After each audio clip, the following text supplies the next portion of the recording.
din.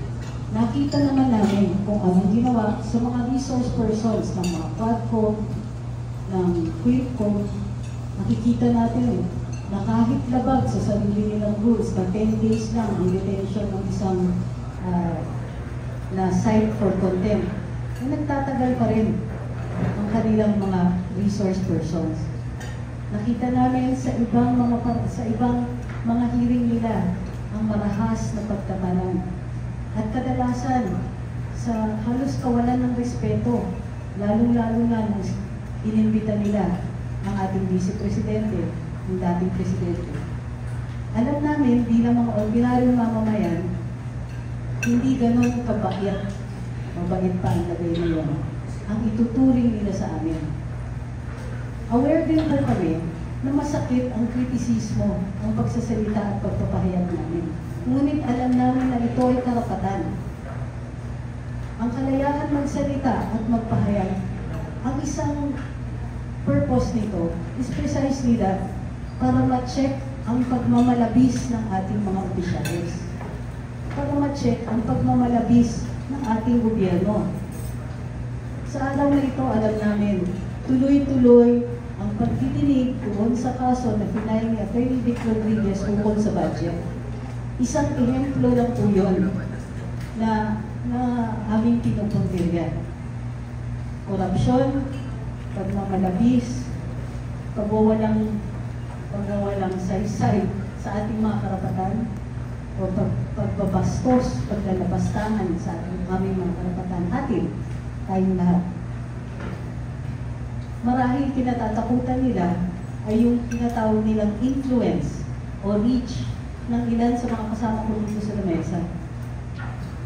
Hindi po namin kasalanan yun.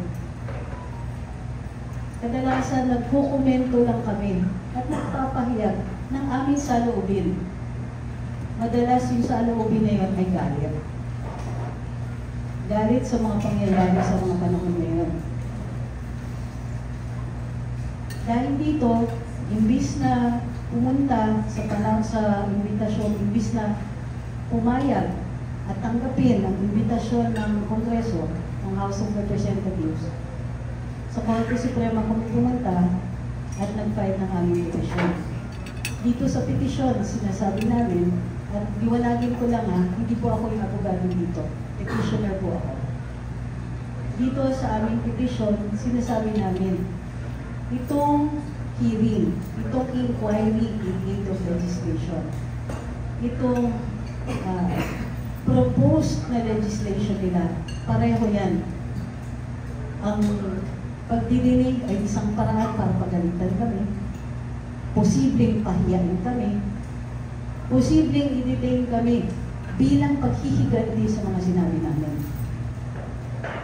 Ang pinopropose nilang batas, maliwanag, labag sa saligang batas na nagsasabing no law shall be passed abridging freedom of speech.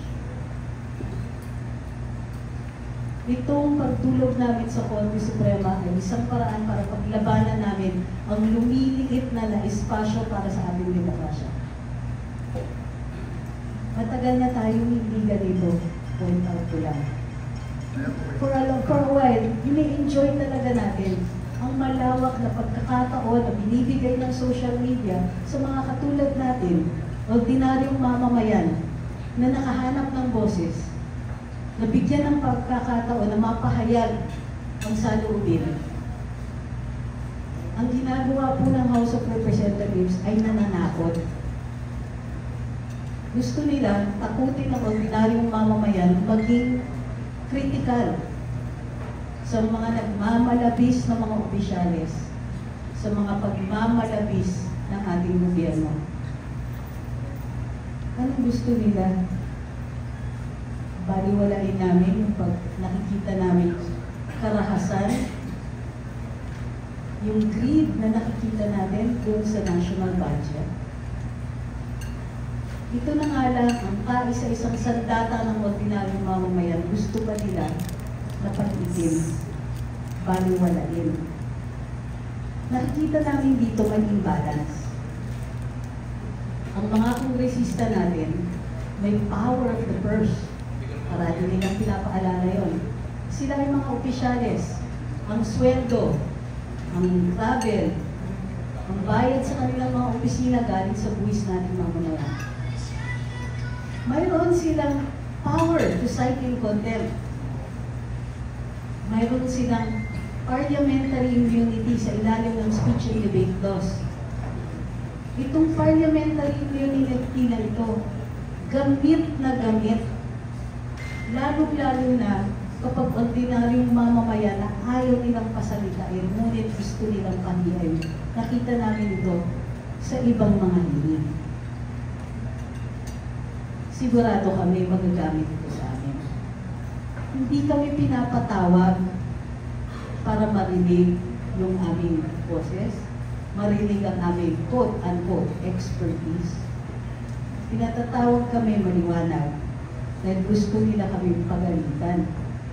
Nang sa gayon, ang ibang magtatahas, ang ibang gugustuhin gumamit ng social media para maging kritikal at pagsabihan ang ating mga opisyales ay mapipigilan.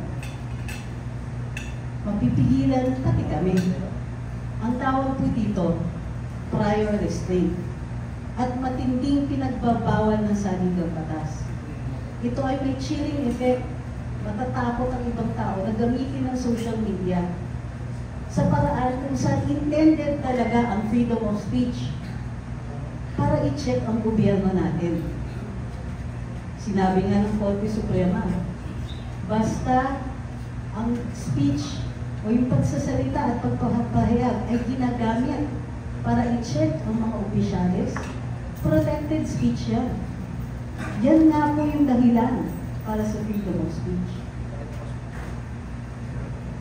Ang hinihiling namin dito sa kaso ay prohibition at certiorari. Ibig sabihin, itong desisyon, ang pag-propose ng legislation na ito, ang desisyon na magganitong hearing ay ginawa with great abuse of discretion.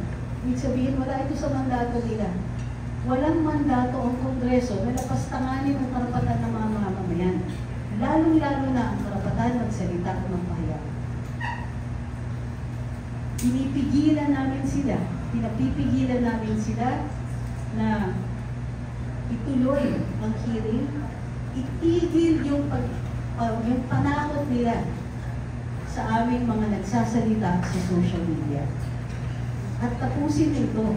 Ang proposed legislation po, sinasabi nila, regulatory framework for social media. Wala nang regulatory framework for traditional media. Walang framework at all, regulatory framework for any form of expression. Maliban lang dun sa classification na ginagawa natin for movies and television and radio. Wala tayong board exam para sa mga vloggers. Wala tayong paraan para mag-decide kung sino lang ang pwedeng magsalita at magpahayag. Ginagarantiya ng saligang batas na ito ay para sa lahat. Kahit hindi kami congressman. Ang prayer is itigil ito, itigil ang pananakot, itigil yung mga aksyon na nagbibigay takot sa ibang taon magsalita at magpahayag. Naway pakunlakan kami. Yan lang po.